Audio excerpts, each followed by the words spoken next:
Today, we're exploring one of humanity's oldest and most universal astronomical observations, the winter solstice. Around December 21st each year, the exact date varies slightly. The Northern Hemisphere experiences its longest night and shortest day. For ancient peoples around the world, this wasn't just a curiosity, it was a matter of survival, faith, and cosmic order. Would the sun return? Would light triumph over darkness? Would spring come again? From the stone monuments of Neolithic Europe to the pyramids of Egypt, from the pueblos of ancient America to the temples of China, civilizations independently developed sophisticated ways to track the sun's annual journey and mark this crucial turning point. Let's start with the science. What exactly is the winter solstice and why does it happen?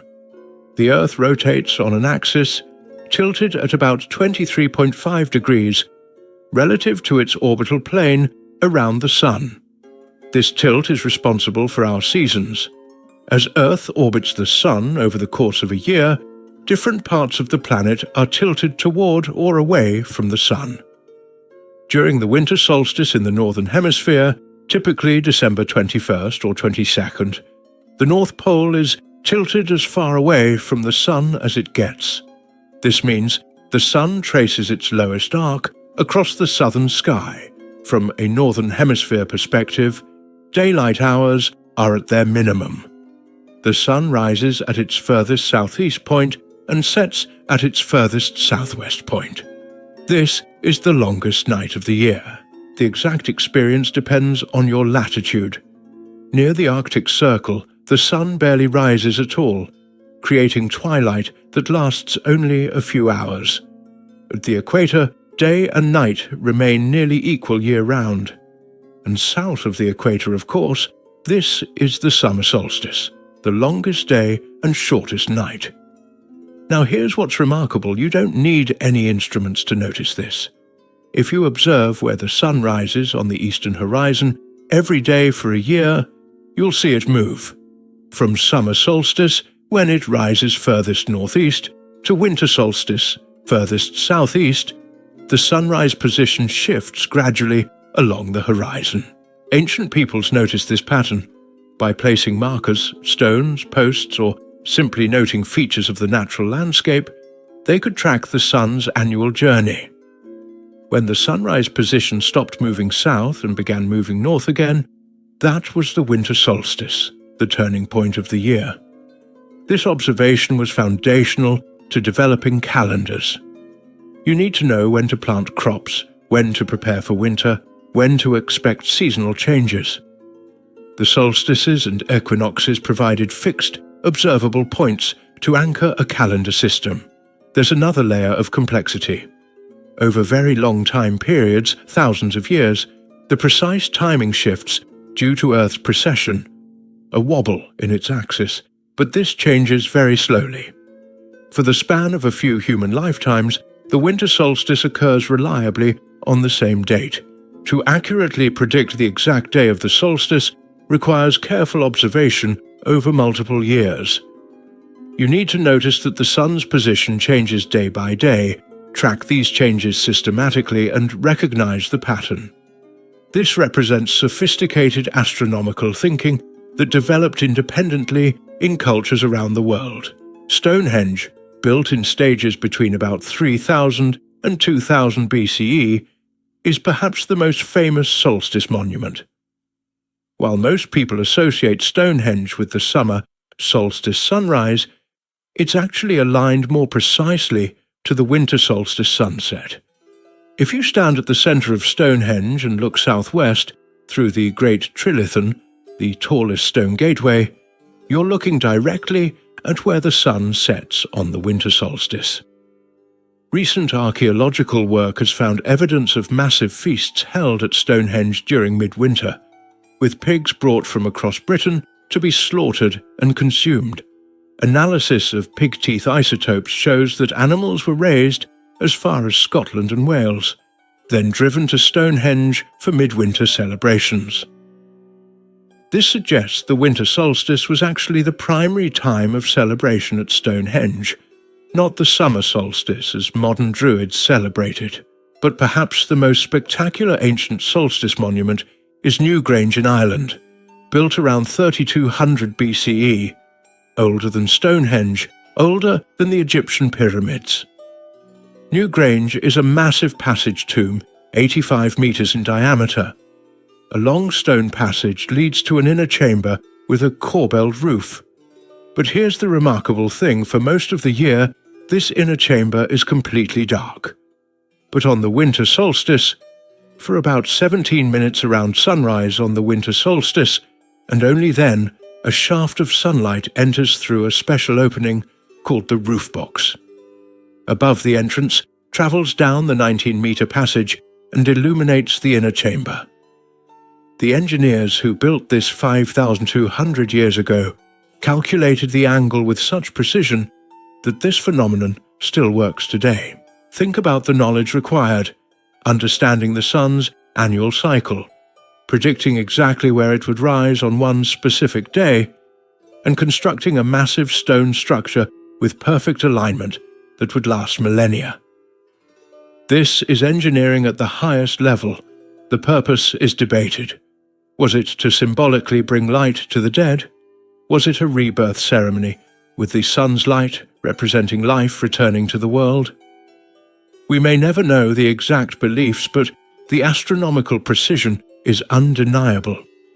In Scotland, the Neolithic chambered cairn of Maeshowe, built around 2800 BCE, has a similar feature. On winter solstice sunset, light shines directly down the entrance passage and illuminates the back wall of the chamber. The builders positioned it with exact precision. Like Newgrange, this suggests the winter solstice held profound significance for Neolithic peoples in the British Isles, significant enough to inspire massive construction projects designed to capture a single moment of celestial alignment. Egypt's Karnak temple complex, though built much later, primarily New Kingdom, 1550 to 1077 BCE, also incorporates solstice alignments. The main east-west axis aligns with the winter solstice sunrise, while the temple's structure incorporates summer solstice alignments as well. On the winter solstice, the rising sun would illuminate the sanctuary of Amun-Ra, symbolizing the sun god's power even at the darkest time of year. In the Americas, ancient peoples also tracked the solstices. At Pueblo Bonito in Chaco Canyon, New Mexico, built between 850 and 1150 CE, the ancestral Puebloans created sophisticated solar markers. The most famous is the Sun Dagger site on Fajardo Butte, where precisely positioned stone slabs create light daggers that mark the solstices and equinoxes by falling on spiral petroglyphs carved into the rock. At winter solstice, two light daggers frame the outer edges of the large spiral, a precise marker created. By understanding the sun's movements and the play of light and shadow, the Inca civilization created the Intihuatana stone at Machu Picchu, 15th century CE, literally hitching post of the sun. This carved stone pillar is positioned to cast specific shadows, marking the solstices. At the winter solstice, June in the Southern Hemisphere, the stone casts its shortest shadow at noon. The Inca believed they were symbolically tying the sun to prevent it from disappearing completely. These are just a few examples. Similar alignments have been found at prehistoric sites across Europe, Asia, Africa, and the Americas, evidence of a universal human impulse to mark and understand this critical astronomical event. So ancient peoples could track the solstice with sophisticated precision. But what did they do about it? What traditions developed around this darkest day? Let's explore winter solstice celebrations across cultures, starting with ancient Europe. The Romans celebrated Saturnalia, a festival honoring Saturn, the god of agriculture and time. Originally a single day on December 17th, Saturnalia eventually expanded to a week-long celebration extending through December 23rd, bracketing the winter solstice. Saturnalia was a time of reversal and misrule. Social norms were temporarily suspended. Slaves could speak freely to masters, gambling was allowed, and a lord of misrule was chosen to preside over the chaos. People exchanged gifts, decorated their homes with greenery, held enormous feasts, and lit candles to symbolize the return of light. Gift-giving was particularly important, especially small clay figurines called sigillaria. Sound familiar? Many Christmas traditions, gift-giving, feasting, decorating with evergreens, lighting candles, have direct roots in Saturnalia. By the 3rd century CE, the Romans had incorporated Eastern sun worship into their pantheon. December 25th was celebrated as Dies Natalis Solis Invicti, the birthday of Sol Invictus, the unconquered sun.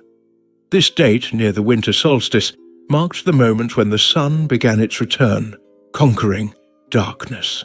Emperor Aurelian officially established this festival in 274 CE. When Christianity became the dominant religion of Rome, the Church deliberately placed Christmas on December 25th to Christianize this already significant date.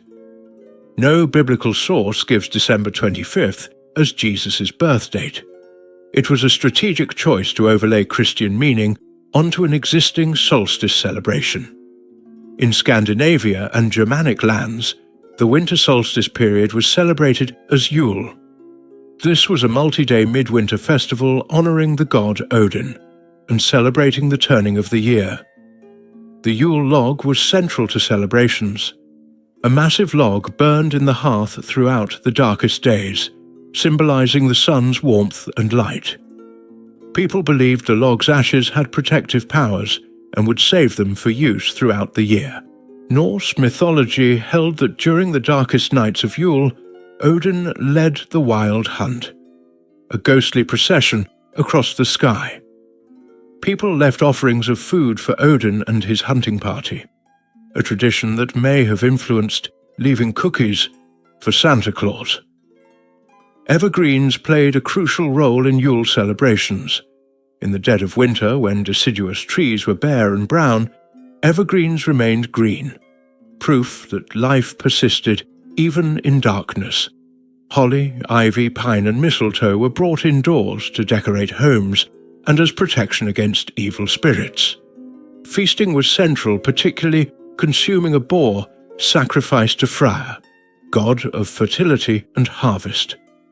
The Yule goat, Julbok, was another important symbol now associated with Christmas in Scandinavia. The Celts likely celebrated the winter solstice, though pre-Christian Celtic traditions were largely oral, and later written records were filtered through Christian scribes, making details uncertain.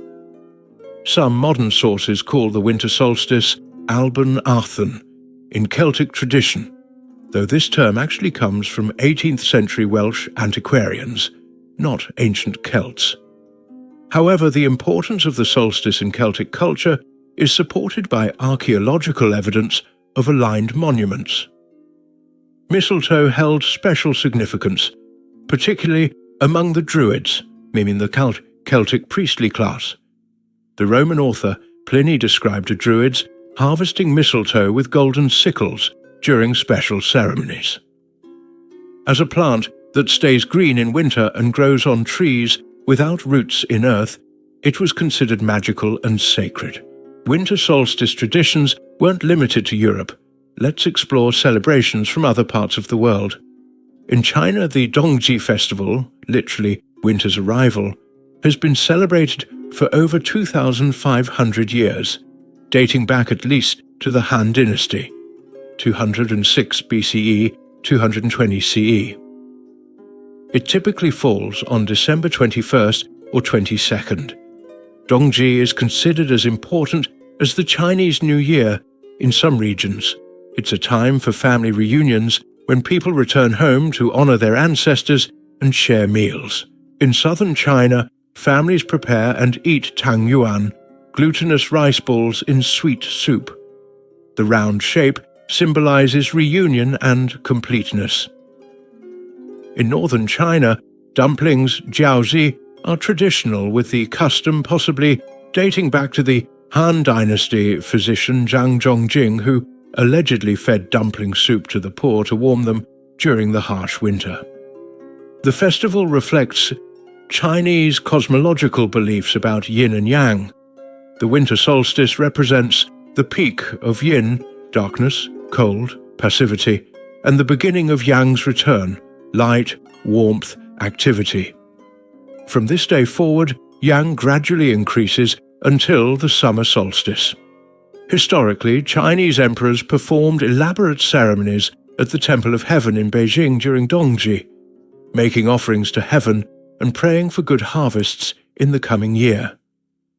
In Iran, Shab-e Yalda, night of birth, celebrates the winter solstice. This ancient Persian tradition predates Islam and has roots in Zoroastrianism, possibly dating back over 5,000 years. Families gather for the longest night of the year, staying awake together to help the sun overcome darkness. They eat watermelon and pomegranates, the red color symbolizing the dawn and the glow of life. Reading poetry, especially the works of Hafez, 14th century Persian poet, is traditional. Elders read from the Divan of Hafez and interpret verses as predictions for the coming year. Now remember that the Southern Hemisphere experiences opposite seasons. So the Inca Empire in South America celebrated their winter solstice in June.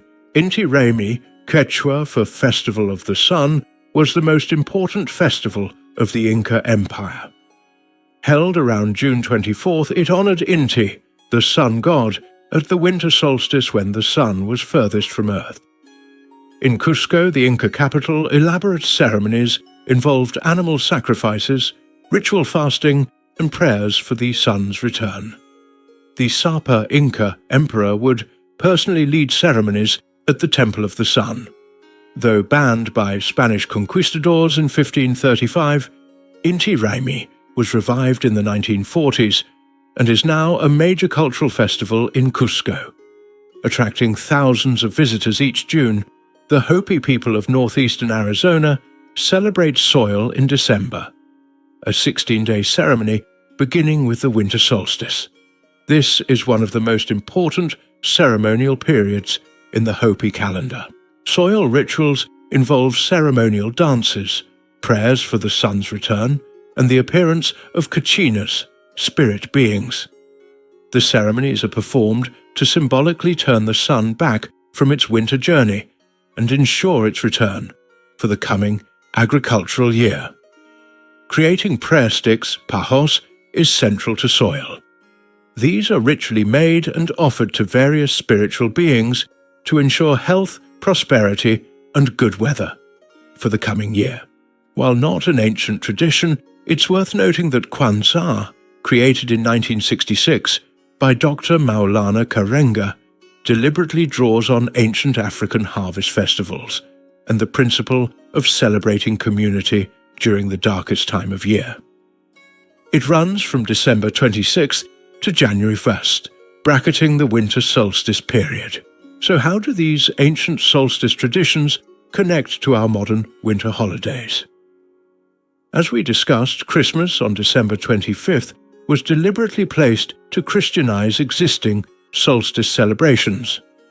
But many Christmas traditions have direct pre-Christian origins. The Christmas tree tradition has roots in Yule celebrations. Germans brought evergreen trees indoors during winter, decorating them with candles. This practice spread across Europe and to America, where it became the iconic Christmas tree. Santa Claus is a complex figure drawing on multiple traditions: Saint Nicholas of Myra, a 4th century Christian bishop, Odin's wild hunt, flying through the sky in winter, and various European gift-bringing figures. The modern Santa was largely codified in 19th century America. Gift-giving comes directly from Saturnalia and the winter solstice tradition of sharing during the darkest, coldest time, ensuring community bonds and that everyone had enough to survive winter. Holly, ivy, mistletoe, and evergreen wreaths are all pre-Christian symbols of life, persisting through winter darkness, brought indoors to decorate and protect the home. The enormous Christmas feast echoes ancient solstice feasting, celebrating abundance before the hardest part of winter, consuming preserved foods and bringing the community together. The Yule log tradition continues in some places, though now it's more often a chocolate cake than an actual log burned in the hearth. Hanukkah, the Jewish festival of lights, occurs around the same time, 25th of Kislev in the Hebrew calendar, usually December. While Hanukkah commemorates specific historical events, the rededication of the Second Temple in Jerusalem in 165 BCE, its themes of light overcoming darkness resonate with universal winter solstice symbolism. The nightly lighting of the menorah, adding one more candle each night until all 8 are lit, symbolizes increasing light, paralleling the sun strengthening after the solstice.